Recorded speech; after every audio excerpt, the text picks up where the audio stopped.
በስመ አብ ወወልድ ወመንፈስ ቅዱስ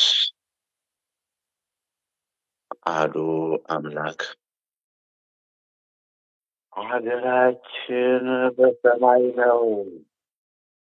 የሐዋርያው የቅዱስ ጳውሎስ መልእክት ለፊልጵስዩስ ተገልጠው ምዕራፍ 3 ቁጥር 20 ላይ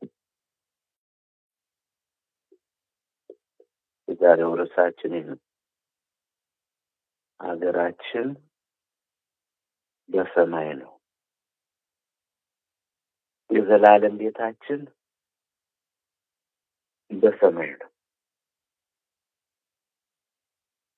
በዚህ ለመነጋገር ለእኔ ምስጢሩን ይግለጽልኝ፣ ለእናንተ ደግሞ እዝነ ልቦናችሁን ከፍቶ በዓለመ ፍሬ ለመሆን ያውቃችሁ።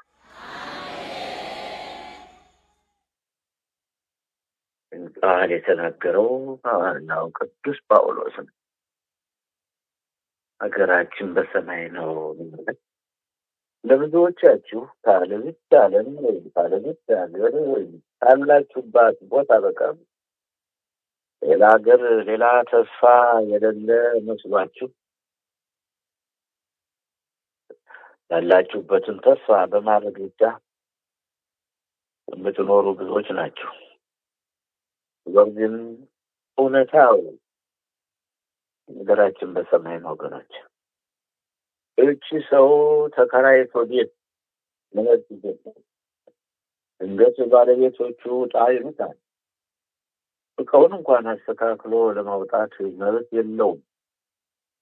መልካም ነው ብዬ መደገፌ ሳይሆን የዓለሙ ጸባይ ስለሆነ ይንገላታል፣ እቃው ይወረወርበታል። ደግሞም ወዳጅ ዘመድ ሊጠይቀው ቢሄድ ውሃ አለቀ፣ ሽንት ቤቱ ሞላ። ይህንን የመሰለ ምክንያት እየተሰጠው ለወሯን ለዓመቷን ለመንፈቋም እንደ ሰው ሁሉ መብቱ ተከብሮለት በነፃነቱ ተከብሮ መብቱ ተጠብቆ የመኖር ተስፋ አጨመረ።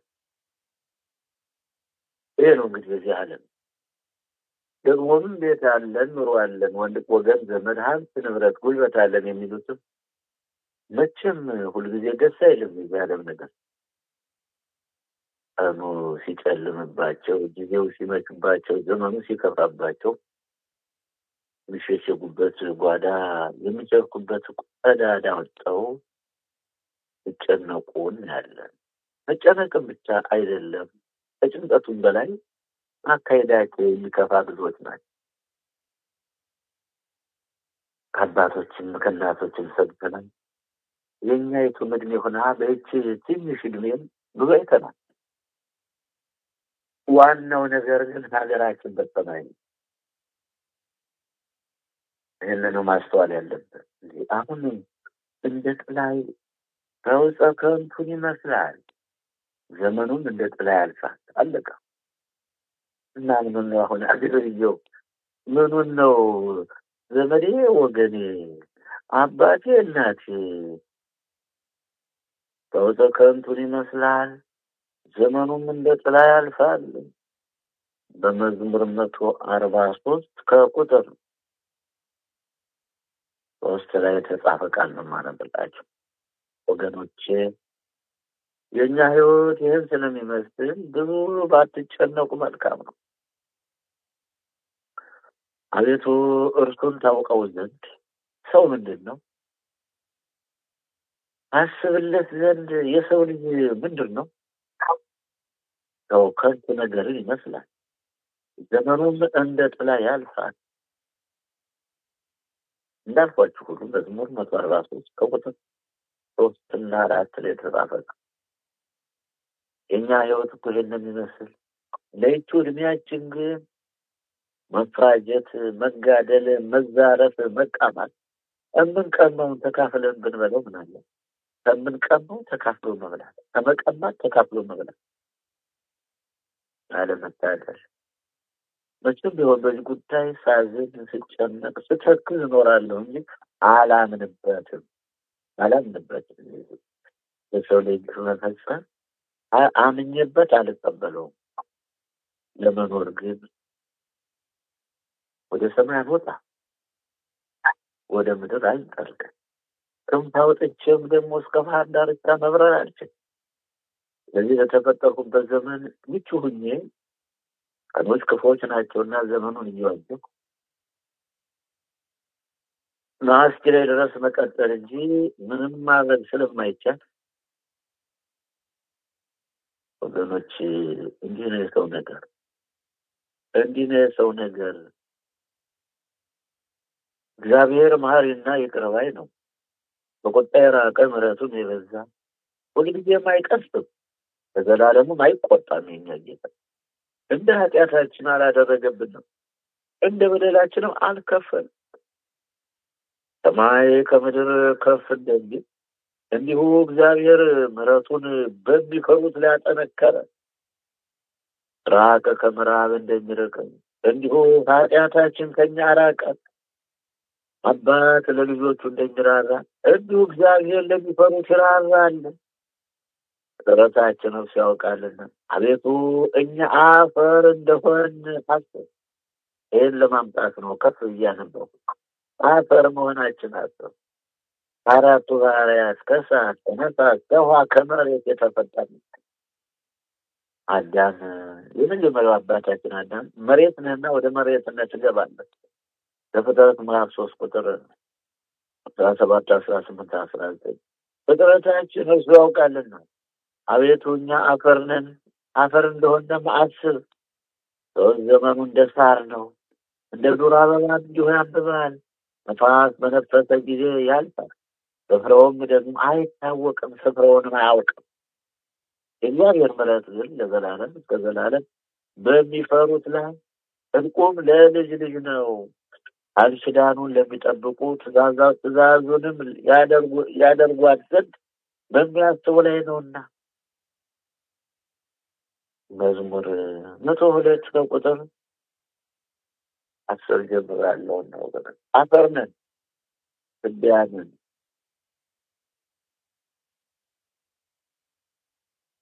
ቃሉ ጋር ናችሁ። ይህን እያሰብን ግን መመለስ ይገባል። ጭካኔ ለጭካኔ ነው። እኔ እኮ ማን ተስፋ እንደሰጣችሁ አላውቅም። አትሞቱም አትኮነኑም ያላችሁ ያለ ይመስለኛል። እግዚአብሔር አምላክም ሰውን ከምድር አፈር አበጀው። ከምን? ከምድር አፈር። እግዚአብሔር አምላክም ሰውን ያህል ነገር በመልኩ የፈጠረውን ከፍጡራን በላይ ያደረገውን ከምድር አፈር ነው ያበጀው። በአፍንጫውም የሕይወት እስትንፋስ እፍ አለበት፣ ሰውም ሕያው ነፍስ ያለው ሆነ ይላል ዘፍጥረት ምዕራፍ 2 ቁጥር 7። እግዚአብሔር አምላክም በምስራቅ በኤደን ገነትን ተከለ፣ የፈጠረውንም ሰው ከዛ አኖረው።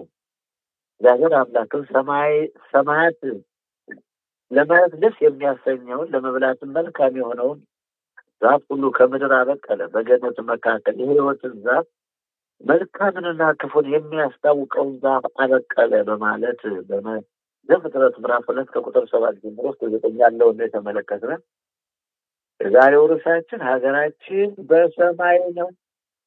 ወደ ምስራቅ ተመልከቱ፣ ወደ ምዕራብ ዘወር በሉ፣ ወደ ሰሜንና ወደ ደቡብም እዩ። ወደ ሰማይን ብታጋጥጡ ያው ሀገራችን በሰማይ ነው። ለእኛ ለሰው ልጆች ሌላ ተስፋ የለም። ሀገራችን በሰማይ ነው። በዚህ ዓለም የምናየው ነገር ሁሉ ሀብቱ፣ ንብረቱ፣ ወረቱ፣ በሬው፣ ከብቱ ሊያሳሳል ሊያስጎመጀን መቼም ሊሆን አይቻልም። አይሆን ትክክል ነው ይላል። ወንድሞች ሆይ እኔን የምትመስሉ ሁኑ፣ እኛ ደግሞ ምሳሌ እንሆንላችሁ። እንዲሁ የሚመላለሱትን ተመልከቱ። እኛ እንደ ምሳሌ እንደሆንላችሁ ሁሉ በተግባርም በአፍም በአንደበትም በተግባርም ያስተምራሉ፣ ይፈጽማሉ ሐዋርያት። እኛ እንደ ምሳሌ እንደምንሆንላችሁ እንዲሁ የሚመላለሱትን ተመልከቱ። ብዙዎች ለክርስቶስ መስቀል ጠላቶች ሆነው ይመላለሳሉና ብዙ ጊዜ ስለ እነርሱ አልፏቸው አሁንም እንኳ እያለቀስኩ እላለሁ። መጨረሻቸው ጥፋት ነው።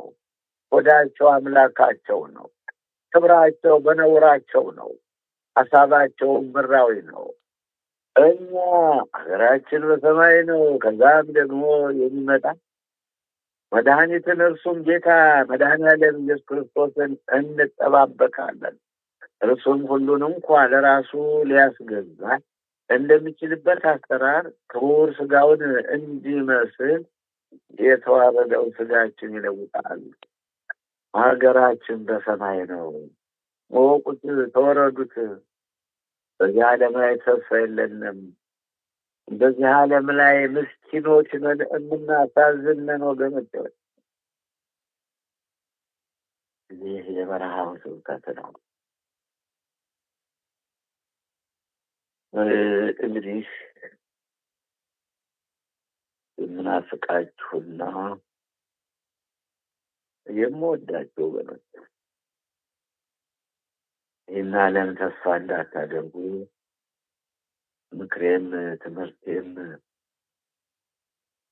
ዓለም ይህን ይመስላል። ተስፋችን በሰማይ ነው። የምንጠባበቀውም የእግዚአብሔርን መንግስት ነው። መንግስተ ሰማያትን ነው ተስፋ የምናደርግ የምንጠባበቅ። ሌላው ሁሉ ነገር ብንለውም የኛ እንዳልሆነ ነው። የሆነ የሚመስለንም ደግሞ አይደለም። ብንወለድ ራቆታችን ተወልደናል። ብንቀበር ራቆታችን ወደ መቃብር እንወርዳለን። ጠብጦ ቋጥሮ በትኙ ተዘግኖ የተወለደ የለም። በከረጢት በቦርሳ በአቅማዳ ጭኖ የተወለደ የለም። ሲሞትም አካሄዱ ያን ይመስላል። ማንኛውም ሰው ባዶውን እንደመጣ ባዶውን ይመለሳል። ታዲያ ምንድን ነው የኛ ሞኝነታችን? ምንድን ነው ትርፋችን? በመንፈስም ወደ ታላቅና ወደ ረጅም ተራራ ወሰደኝ። እግዚአብሔርም ክብር ያለባትን ቅድስቲቱ ከተማ ኢየሩሳሌምን ከሰማይ ከእግዚአብሔር ዘንድ ስትወርድ አየሁኝ አለ። ወንጌላዊ ዮሐንስ ነው ይህን ያየው። ያ ከፊታችን ያለውን መለየት አውቆን መለየት አቅቶን ከክፉ ጋር አብረን ስንነጉት ከፊታችን ያለውን መለየት ተስኖናል። ወንጌላዊ ዮሐንስ እነሆ ቅድስቲቱን ከተማ ኢየሩሳሌምን ከሰማይ ከእግዚአብሔር ዘንድ ስትወርድ አሳየኝ። ብርሃኗም እጅግ እንደከበረ ድንጋይ እንደ ኢያስጲድ ድንጋይ ሆኖ እንደ ብርሌ የጠራ ነበረ። ታላቅና ረጅም ቅጥር ነበረባት። 12 ደጆች ነበሯት። በደጆቿም 12 መላእክት ቆመው የ12ቱም የእስራኤል ልጆች ነገዶች ስሞች የተጻፈባቸው ነበር። በምስራቅ 3 ደጆች፣ በሰሜን 3 ደጆች፣ በደቡብ 3 ደጆች፣ በምዕራብ 3 ደጆች ነበሩ። ለከተማይቱም ቅጥር 12 መሰረቶች ነበሯት። በእነርሱም ውስጥ የ12ቱ የበጉ ሐዋርያት ስሞች ተጻፈ። የበጉ ሐዋርያት ሁሉም ጥል የተከተሉት ይሄ ነው። እንግዲህ ይሄ ነው ወገኖች፣ የበጉ ሐዋርያትን ስሞች የተጽፈው ነበርና የተነገረኝም ከተማይቱን ደጆቿን ቅጥሯንም ይለካል የወርቅ ዘንግ ነበረው። ከተማይቱም 4 ማዕዘን ነበራት። ርዝመቷም እንደ ስፋቷ ልክ ነበረ። ከተማይቱንም በዘንግ ለካት። 12,000 ምዕራፍ ሆነች። ርዝመቷና ስፋቷን ከፍታዋን ትክክል ነው። ቅጥሯንም ለካ 144 ክንድ በሰው ልክ፣ እርሱም በመላክ ልክ። ወገኖች እንግዲህ ተመልከቱ።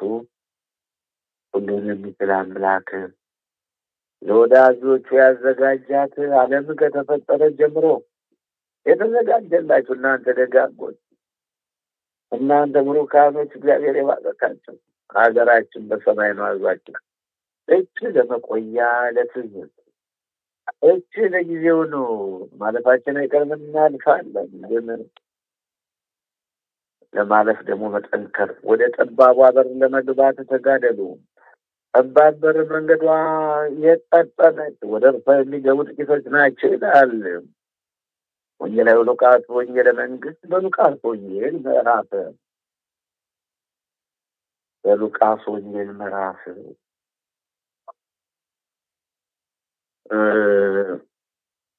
13 ቁጥር 23 ነው። ምዕራፍ 13 ቁጥር 23 ላይ ወደ ጠባቧ በር ለመግባት ተጋደሉ፣ ጠባብ በር መንገዷ የቀጠነች፣ ወደ እርሷ የሚገቡ ጥቂቶች ናቸው ይላል። ይህንንም ወንጌላዊ ማቴዎስን በወንጌለ መንግስት በማቴዎስ ወንጌል ምዕራፍ 7 ከቁጥር 13 ላይ ጽፎታል። ጠባብ በር መንገዷ የቀጠነች፣ ወደዚያ የሚገቡ ጥቂቶች ናቸው። ሀገራችን በሰማይ ነው። ሀገራችን በሰማይ ነው። ቃሉ ጋር ናችሁ።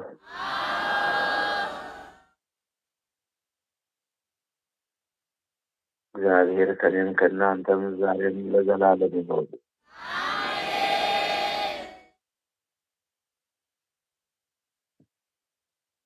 ሀገራችን በሰማይ ነው። ልመዱት። ይሄ መናከስ ጥቅም የለውም። ብልና ዝገት በሚያጠፉት ሌቦችም ቆፍረው በሚሰርቁት ዘንድ ለእናንተ በምድር ላይ መዝገብ አትሰብስቡ።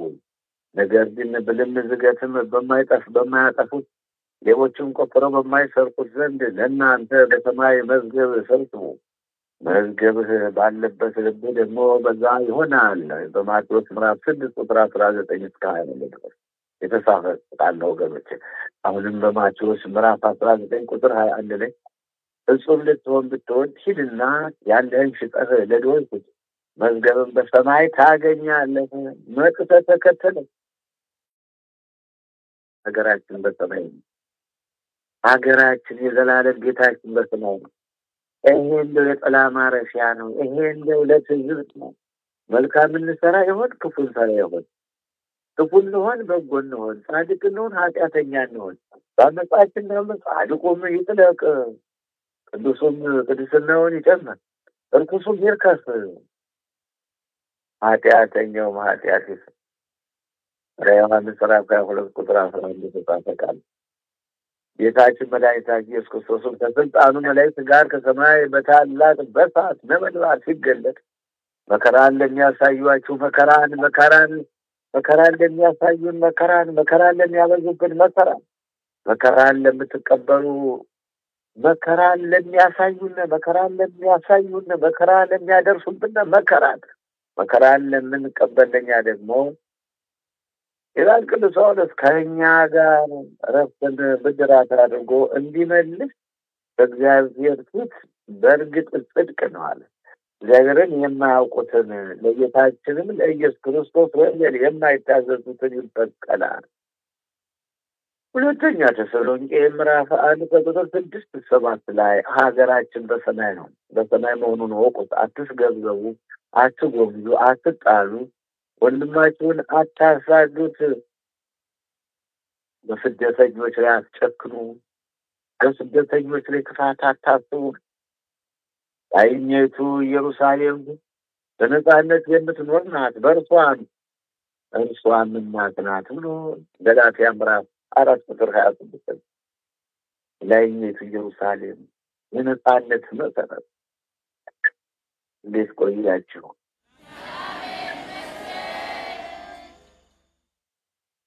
አይዟችሁ፣ ልባችሁን ወደ እግዚአብሔር ነቢያት ትንቢት የተናገሩት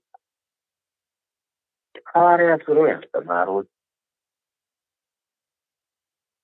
ሰማዕታት በደም የታጠቡት ሁሉም እንደየስጦት ግፍ እየተቀበለ እየተሰደረ እየተገረፈ በድንጋይ እየተወገሩ በሰይፍ እየተቆረጡ በብረት ምጣድ እየተቃጠሉ በእሳት እየነደዱ ከይቻለም የተለዩት ሀገራቸው በሰማይ ስለሆነችው በሰማይ ያለውን ተስፋ ትኩር አድርገው በመመልከት ነው። የዚህ ዓለም ነገር አላፊ ጠፊ መሆኑን አይተዋልና የማያልፈውን የማይለወጠውን የማይቀየረውን የዘላለም ቤታቸውን ገቡ መውጣት የሌለበት አበሉ አጠጡ መጠማት መራብ የሌለበት የማይጠልቅ ፀሐይ የማይጠፋ መብራት ዘወትር በቅዱሳን ላይ የሚያበራ ማሰብ ይሄን ነው። መገስገስ ወደዚህ ነው።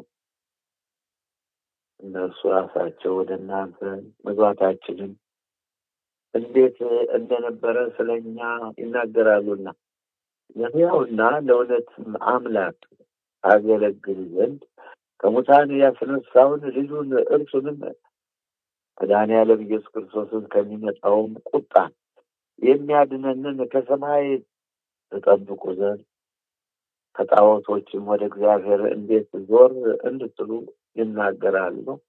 በአንደኛ ተሰሎንቄ ምዕራፍ 1 ቁጥር 9 10 ላይ የተጻፈውን ያስቀመጥኩላችሁ። ልቦናን ይስጠን ጌታ እግዚአብሔር።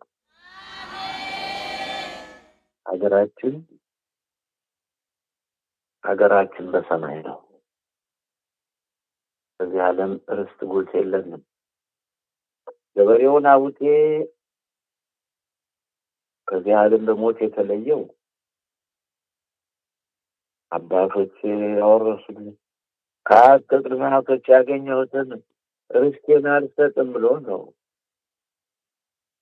አካብና ኤልዛቤል ተመካክረው ለሐሰት ምስክር እግዚአብሔርን ሰድበዋል፣ ንጉሡንም ሰድበዋል ብለው ያለምንም ኃጢአት በሐሰት እንዲመሰከርበት አድርገው ምናምንቴዎችን አስቀድመው በማስቀመጥ በናቡቴ ላይ የሞት ፍርድ ተፈርዶበት በድንጋይ ተወግሮ ሙቷል።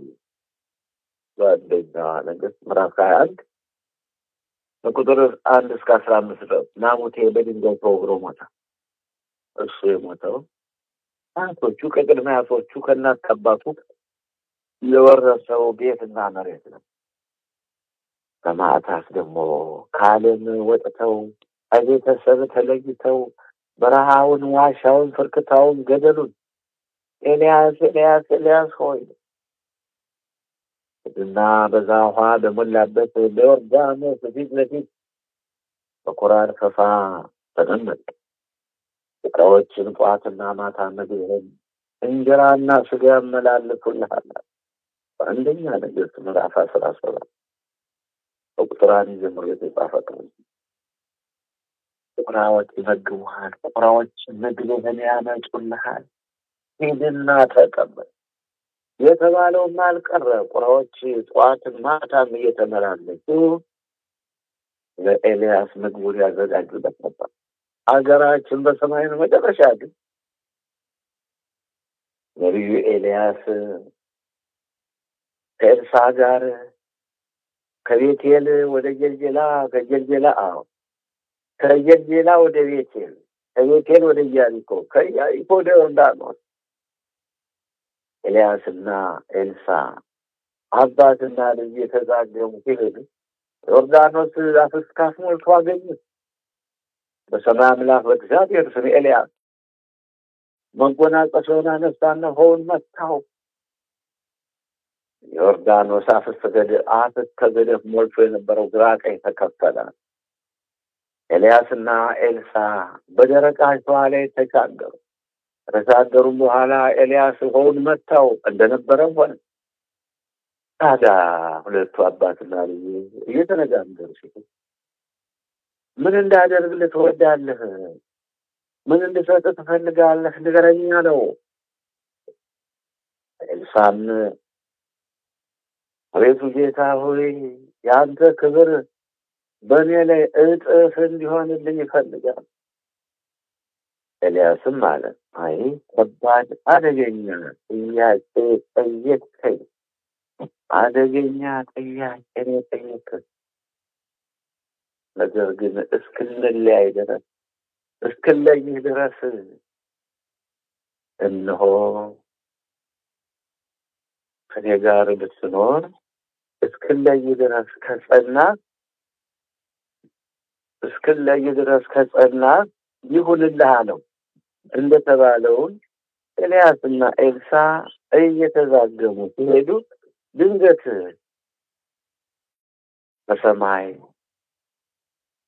በሰማይ አውሎ የእሳት ነፋስና የእሳት ሰረገላ ወረደና ኤልያስን ነጠቀው፣ ወደ ሰማይ ተነጠቀ። እንደዚህ ሀገራችን በሰብስ አሁን ኤልያስ ወደ ሰማይ ተነጠቀ። ታዲያ በዚሁ ሁኔታ ደግሞ ሄኖክ አካሄዱን ከእግዚአብሔር ጋር ስላደረገ አልተገኘም፣ እግዚአብሔር ወስዶታልና የሚልም ተጽፏል። ሄኖክ አካሄዱን ከእግዚአብሔር ጋር ስላደረገ ቅንነት ስላለው የዋህና ትሑት ስለሆነ አልተገኘም፣ እግዚአብሔር ወስዶታልና። ሀገራችን በሰማይ ነው ወገኖች። ግደሉንም ብንሞትም ሞተን ፈርሰን በስብሰን የምንቀር አይደለም። ብንንገላታም ብንሰቃይም ብንገፋም መከራ ቢወድቅብንም ቢያድኑብን ቢተባበሩብንም አንድ ቢሆኑብንም አይዟችሁ ባይ ብናጣም ሰው ባናገኝም በምድር ላይ ተስፋ ስጋ በምድር ላይ በሰው ዘንድ ያለን ተስፋ ቢሟጠጥም ሀገራችን በሰማይ ነው። ሀገራችን በሰማይ ነው። ኤልያስ ወደ ገነት ወደ ሰማይ ተነጠቀ። ሄኖክ አካሄዱን ከእግዚአብሔር ጋር ስላደረገ አልተገኘም፣ እግዚአብሔር ዘፍጥረት ምዕራፍ 5 ከቁጥር 23-24 እስከ 25 የተጻፈውን ቃል ለማለበጣ ክቡራንና ክቡራት ወገኖች የዕብራውያን ስብከት ነው። እንደዚህ ነው። አይዟችሁ፣ በርቱ፣ ጠንክሩ፣ አትግላቡ፣ አትጨነቁ፣ እግዚአብሔርን ተስፋ አድርጉት። ሌላ ተስፋ የለም። አይ ጉድ! እግዚአብሔርን ተስፋ ማድረግ ማን ነው? ተስፋ እግዚአብሔር አይደለም ይላል መዝሙረኛው ዳዊት። ተስፋ እግዚአብሔር ነው፣ መመኪያ እግዚአብሔር ነው፣ አለኝታዬ መኩሪያዬ እግዚአብሔር ነው ይላል። ተስፋ ያደረገ የሚመካ ቢኖር እግዚአብሔር ይመካል ብሎ አንደኛ ቆሮንቶስ ምዕራፍ 1 ከቁጥር 29-31 የሚመካ በእግዚአብሔር ይመካ። የሚመካ መመካት በሚችል አምላክ በእግዚአብሔር ነው። ምን በሚችል ጌታ በሰማይ አምላክ በእግዚአብሔር ይመካ። የሚመካ ቢኖር በተረፈና ወዲያ ተስገድ ያለው ነገር ነውና ለምን ለዛም ይሞታሉ? እኔም እሞታለሁ። ሐዋርያት ጌታችን መድኃኒታችን አምላካችን ኢየሱስ ክርስቶስን እኛ ሁሉን ጥለን ሁሉን ትተን ተከተልንህ። እኛ ያልነው እኛ የምንለው ነገር የለም። ሁሉን ጥለን ተከትለንሃል። ሁሉን ጥለን ካንተ ጋር ነን። ታዲያ የምናገኘው የኛ የሚሆን ነገር ምንድነው?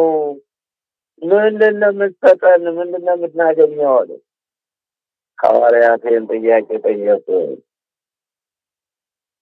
በሰጣቸው መለኮታዊ ቃሉ ጌታችን የመለሰላቸው መልስ በማቴዎስ ወንጌል ምዕራፍ 19 ከቁጥር 28 ላይ ወንጌላዊ ሉቃስ እንደጻፈው በሉቃስ ወንጌል ምዕራፍ 22 ከቁጥር 28 አሁን ተመሳሳይ ቃል ተጽፏል። ጥያቄው ማን ነው? መልሱ ማን ነበር? ጥያቄው ማን? መልሱ ማን ነበር? አንድ ጥያቄ የጠየቁት ወንጌላውያኖች መልሱን አንድ አድርገው አስቀምጠውታል። እንደምን ቆያችሁ?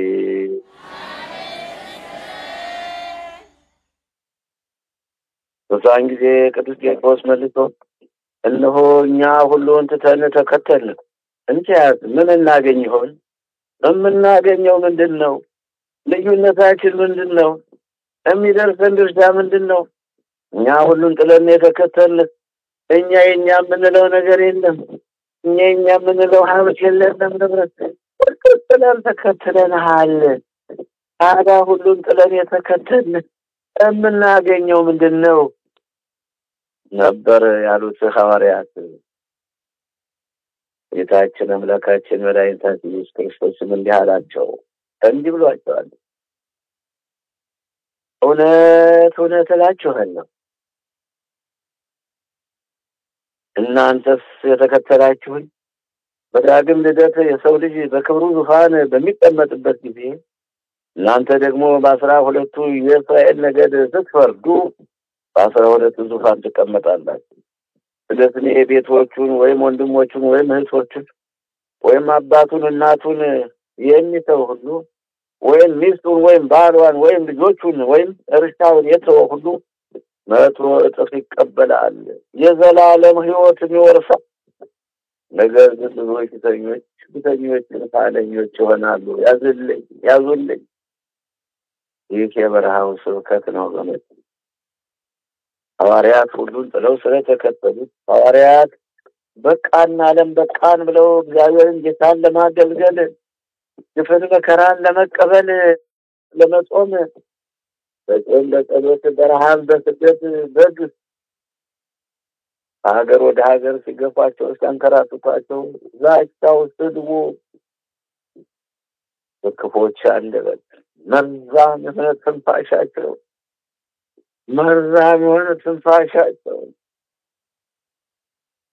እንደ ይሁዳ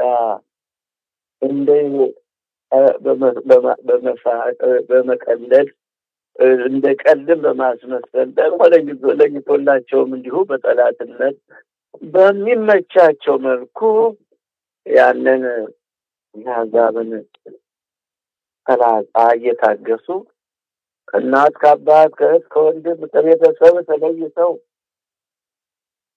መከራውን ግፉን ስለውና ታግሰው እንዲህ ነው ወገኖቼ። እና ሀገራችን በሰማይ ነው። ባሉ ጋር ናችሁ። ሀገራችን በሰማይ ነው። በሰማይ ያለውን ተስፋ አድርጉ። ዓለም አላፊ ነው። ምናየው ነገር ሁሉ ያልፋል። በዚህ ዓለም ላይ የማያልፍ የማይጠፋ ነገር የለም። ሁሉም ይጠፋል። ታዲያ እስከመቼ ነው ሞኝ የምንሆነው? እስከ መቼ ነው ወገን? እናስበው። ጌታችን መድኃኒታችን ኢየሱስ ክርስቶስ ሐዋርያት ያላቸው ነገር ግን እናንተ በፈተናዎች ከእኔ ጋር ጸንታችሁ የኖራችሁ ሉቃስ ምዕራፍ 22 ቁጥር 28 ነው። አባቴ እኔን እንደሾመኝ እኔ ደግሞ በመንግስቴ ከማዕዴ ትበሉና ትጠጡ ዘንድ በ12 በእስራኤል ነገድ ስትፈርዱ በዙፋኔ ትቀመጡ ዘንድ ለመንግስት ሾምኳችሁ ይላልና። በመንግስተ ሰማያት የመንግስተ ሰማያት ሹሞች ናቸው።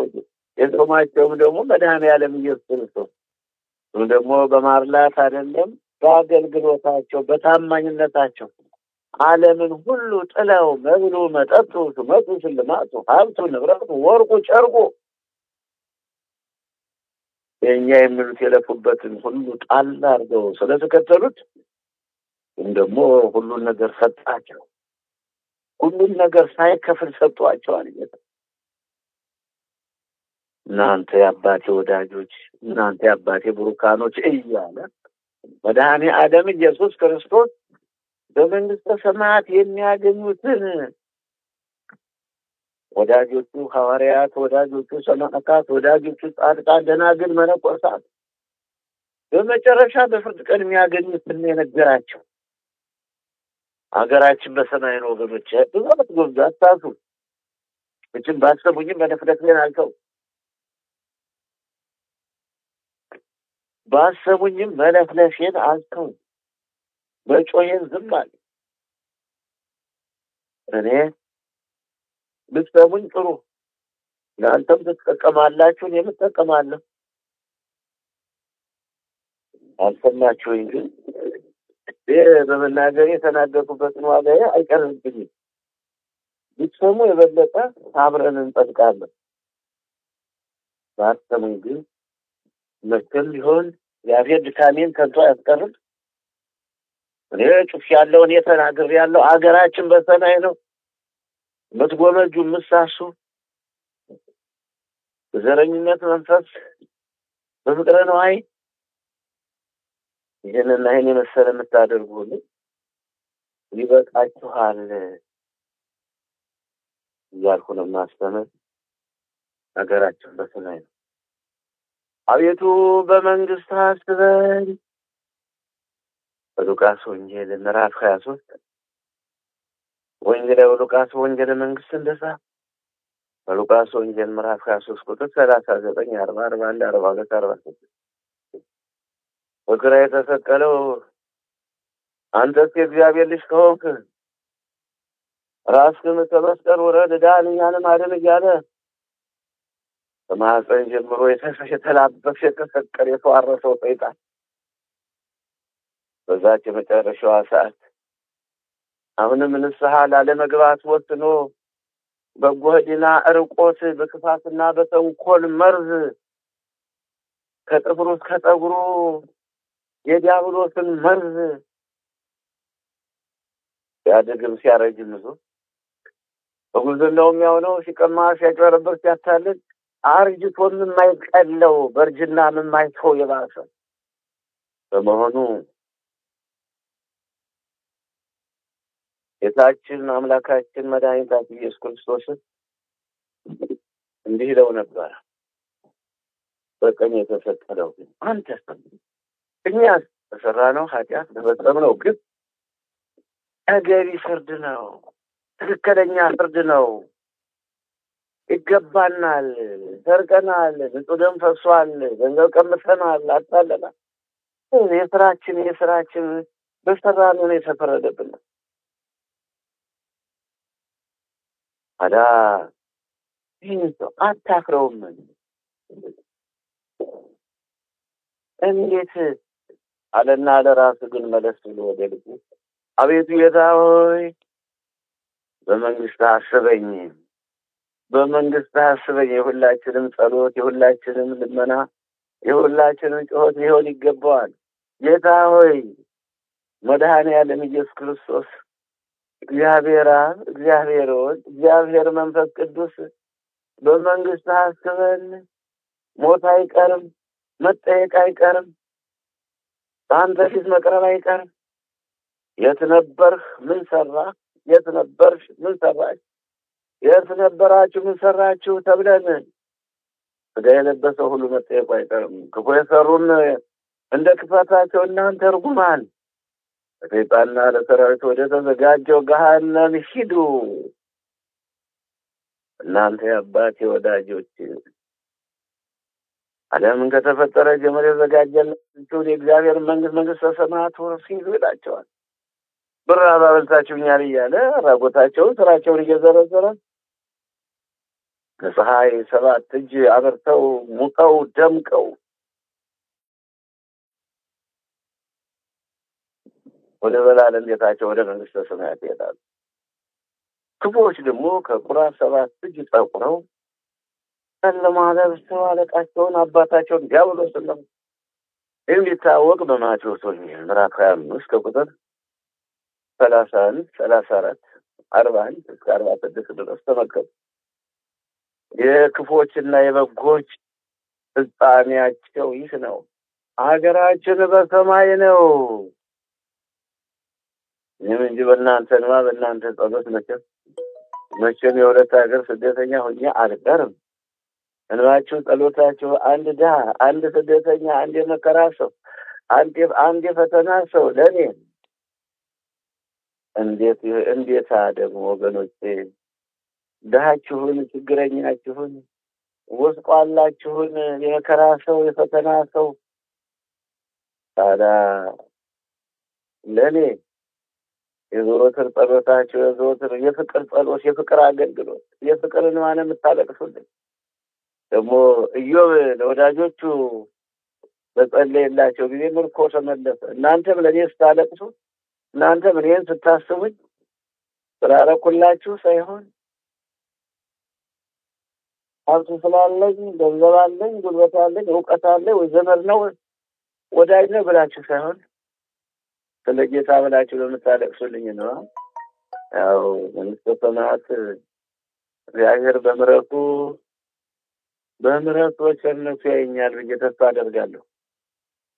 ስለዚህ ክቡራንና ክቡራት ሀገራችን በሰማይ ነው። አቤቱ በመንግስት አስበኝ አለ በቀኝ የተሰቀለው የቤተልሔሙ ሕፃን፣ የቆሮንቶስ ባሕታዊ፣ የግብፁ ስደተኛ፣ የቀራንዮ በግ ኢየሱስ ክርስቶስ يوم تيلو مثل يستقل አንተ በቀኝ የተሰቀለውን እኮ ነው ዛሬ ከኔ ጋር በገነት ትኖራለህ። ሀገራችን በሰማይ ነው። እጁን በሰው ደም ነክሮ ይኖር የነበረ የማና የተባለ ወንበዴው ጌታ በተሰቀለ ጊዜ በቀኙ ተሰቀለ። ሰዎች ማን ነው የተሰቀለው? በግራ የተሰቀለው ወንበዴ ነው። እንደገና በቀኝ የተሰቀለው ይህ ማን ነው? ምንድን ነው የተሰቀለው? ይህ ወንበዴ ነው፣ ስልጣ ነው። መካከል ላይ ያለው የወንበዴዎች አለቃ ነው ለማለት የጌታን እሱም የተጻፈው ይፈጸም ዘንድ ኢሳይያስ ምዕራፍ 53 ቁጥር 9 ቁጥር 12 ላይ ከወንበዴዎች ጋር ተቆጠረ፣ መቃብሩንም ከኃጢአተኞች ጋር አደረጉት ተብሎ ተጽፏል። የተባለው ይፈጸም ዘንድ ከወንበዴዎች ጋር ተቆጠረ። የማናይም ደመ ማኅተሙን ይዞ ከአብርሃምና ከይስሐቅ ከያዕቆብ ከደጋጎች ከቀደሙት ከሙሴ ከአሮን ከኢያሱ ከናኦድ ከጌዴዎን ከሶፎን ከዮፍታሔ ከቀድሞ ደጋጎች ከቀድሞ አዳም ጀምሮ 5500 ዘመን ከነበሩት ይልቅ እውነቱን ሰባቱን ታምራት ተመልክቶ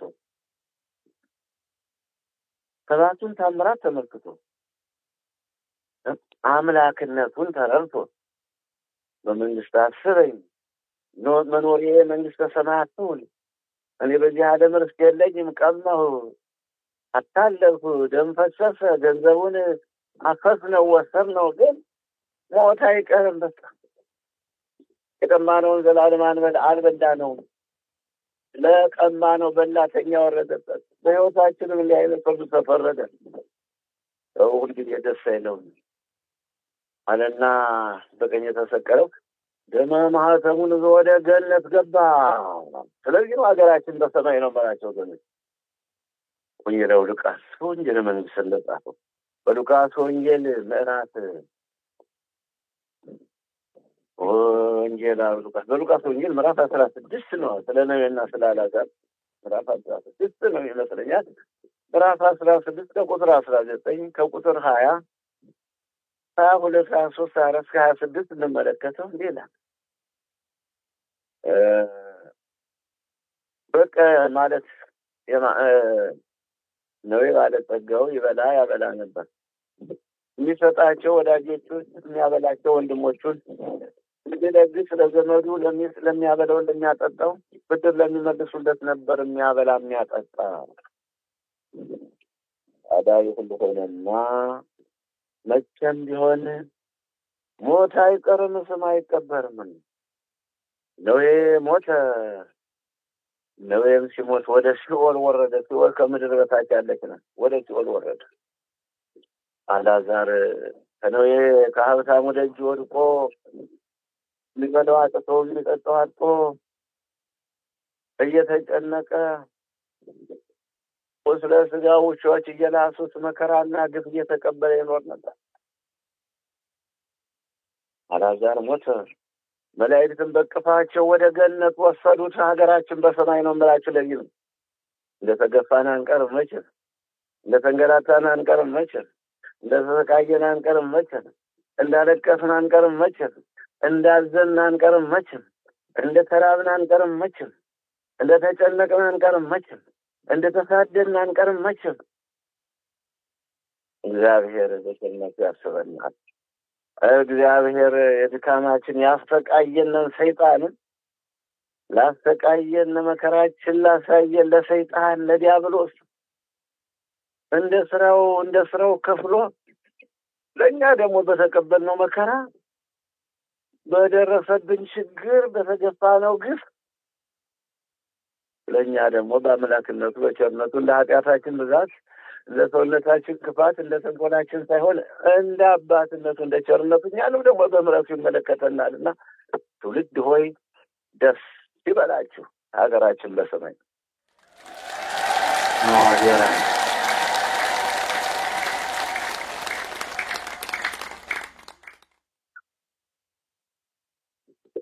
እንዴት ቆያችሁ?